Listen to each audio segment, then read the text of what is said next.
Hi guys! Welcome back to my vlog! I just wanna share mga experiences ko dito sa South Korea. Nakakaiba at memorable isang culture event tungkol sa first full moon ng taon. Maraming tao ang nagtipon-tipon at nakita ko rin na kasama ang mga opisyal ng gobyerno na nakisali sa selebrasyon. Talagang ramdam mo na importante ang event na ito sa kanilang culture. May mga performances, may free food para sa lahat. First come, first serve talaga. At ang nakakatuwa kasi kahit maraming tao, masaya at very organized ang buong event. Habang pinapanood ko ang kanilang celebration, mas lalo kong naintindihan ang kahulugan ng first full moon sa culture ng Korea.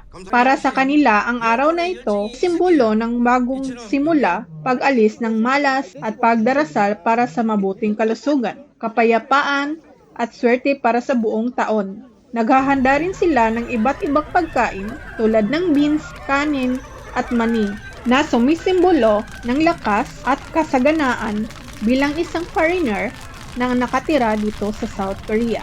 At iyon ang naging experience ko sa pag-witness ng Korean culture tungkol sa first full moon.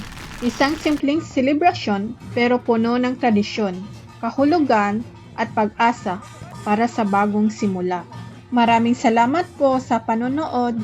Sana ay nag-enjoy kayo at may natutunan tungkol sa culture dito sa South Korea.